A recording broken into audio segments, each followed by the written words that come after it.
జగనన్న 130 సార్లు మీకోసం బటన్ నొక్కితే మీరు 2 సార్లు జగనన్న కోసం ఫ్యాన్ గుర్తుకి బటన్ నొక్కండి కళ్యాణదుర్గం నియోజకవర్గ ఎమ్మెల్యే అభ్యర్థి తలారి రంగయ్య అన్నారు.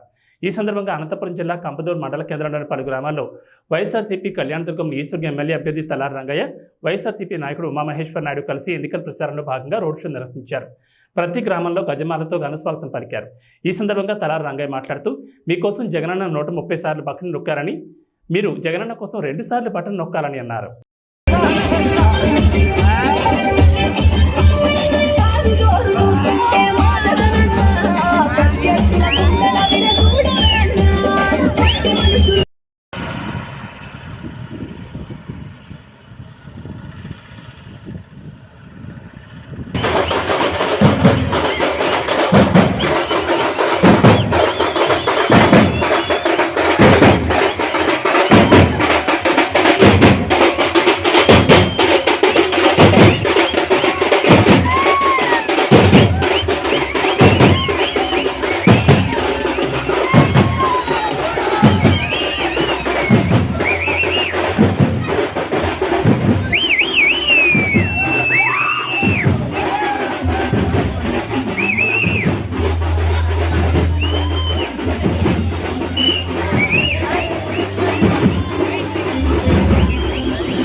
మెజారిటీ వస్తున్నాయి అనిపిస్తూ ఉంది.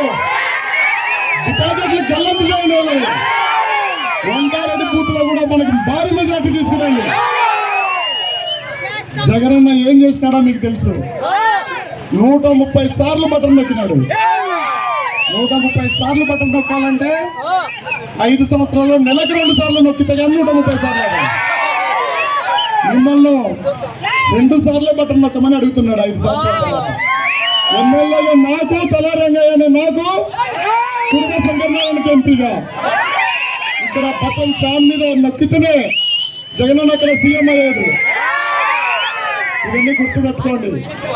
జగనన్న ఇది ప్రచారంలా లేదు, విజయోత్సవంలా ఉందని చెప్పి మరొకసారి సందర్భంగా తెలియజేస్తున్నాను. ఇంకొక మాట చెప్పదలుచుకున్నా, 4వ తారీఖు వరకు 4వ తారీఖు అయిన తర్వాత ఇక్కడ రంగయ్య గెలుస్తున్నాడు, జగనన్న సీఎం అవుతున్నాడు. తీర్పున పొద్దు పుట్టడం ఎంత వాస్తవమో ప్రభుత్వం రావడం అంతే వాస్తవం అనేది మీరు గుర్తు పెట్టుకుని మేము 24 గంటలు రంగయ్య కానీ నేను కానీ మీకు అందుబాటులో ఉంటాం. ఎప్పుడైనా తలుపు తట్టచ్చు. మీ కుటుంబ సభ్యులుగా పనిచేస్తాం. మీ నమ్మకాన్ని ఒమ్ము చేయకుండా పనిచేస్తాం. 21 రోజులు మీరు పనిచేయండి. 20 నెలలు మీకోసం మీ సేవకులుగా పనిచేస్తామని చెప్పి సందర్భంగా తెలియజేస్తున్నాను. బలంగా ఫ్యాన్ గుర్తుకు ఒక గుర్తుకేమో రంగయ్య మీకు మరొకసారి గుర్తు చేస్తున్నా. కళ్యాణదుర్గం నియోజకవర్గంలో రైతులు నష్టపోకూడదు. వాళ్ళ ప్రతి ఎకరాకు నీళ్లు పారించాలనే ఆలోచనతో ల్యాండ్ అక్విజిషన్ డబ్బులు ఇచ్చి తర్వాత 120 కోట్ల రూపాయల జీవో రిలీజ్ చేసి పనులు చేయమంటే ఈ కాంట్రాక్టర్ పనులు చేయకోకుండా కళ్యాణదుర్గం నియోజకవర్గం రైతాంగం నోట్లో మట్టి కొట్టారనేది మీ అందరికీ మరొకసారి తెలియజేస్తున్నా.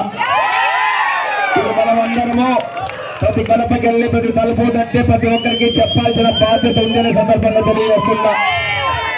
అతను మరొక్కసారి మరి ఒక అవతారం ఎత్తాడు. ఇప్పుడు రాజకీయ నాయకుని అవతారం ఎత్తి టికెట్ ఏ విధంగా తెచ్చుకున్నాడనేది మీ అందరికీ తెలుసు. నేను చెప్పాల్సిన అవసరం లేదు. ఇతను ఏమైనా కళ్యాణదుర్గంలో ఓటరా? కళ్యాణదుర్గంలో ఈ ప్రజలు 2,28,000 మంది ఓటర్లలో ఎవరైనా కష్టసుఖం చూశాడా? ఏ జెండా అయినా పట్టుకున్నారా?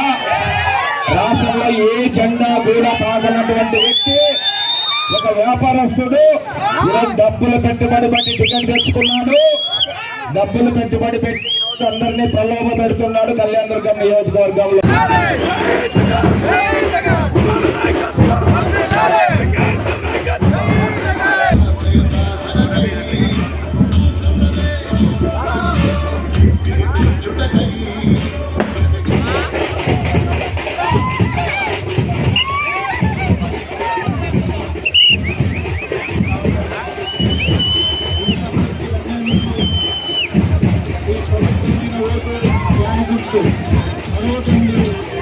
ఫ్యాన్ గుర్తు